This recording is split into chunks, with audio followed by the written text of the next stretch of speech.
Thank you very much. My network bandwidth is low, so I'll leave the video off.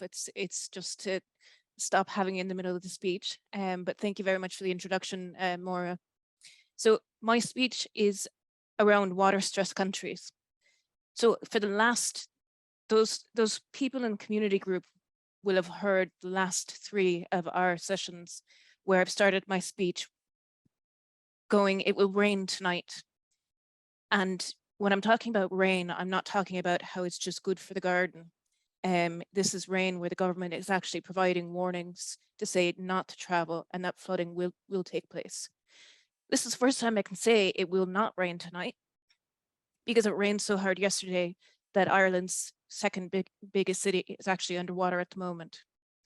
So what I'd actually like to take to the forum now, adding to the stories I've already presented, is one of the hardest things for us to portray in speech. It's how we perceive beauty in the environment around us. So when I first constructed my ideas around water-stressed countries, I was actually coming from a point of my own childhood growing up in drought-stricken California. And that was devastating. Total communities were torn apart as land really essentially blew away. And I come from a farming background. So it was a destruction of livelihoods and poverty. Now, a lot of people will go to California and they go, oh, it's lovely and warm here. But these are flying visits. They go, oh, it never rains. So it's a beautiful place to go and have a holiday because nothing is going to ruin it. But they can't move there. They can't set down roots. They can't create new communities. When I moved to Ireland, I was entranced by how green everything was. And that was fantastic because it does rain here. But then about 17 years ago, it rained so much that farmers couldn't get out into the fields. They couldn't plant. And they were calling me and they were practically crying that they actually couldn't fulfill their contracts to me. And all I could do was listen.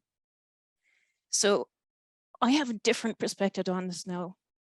It is likely that even with a limit to 1.5 degree target, part of the Irish coastline is going to disappear. And I'm still seeing the drought back in my homeland. So I think my call to action is that we ignore reality when we pay flying visits and falsely perceive concepts of beauty in the environment around us, such as the lushness of Ireland and the deep heat of California. And the human condition is to actually forget the disaster around us. So my call to action is that let's open our eyes a bit wider and see more than what we perceive as beauty in the environment and actually take it as a holistic situation. And that's my speech.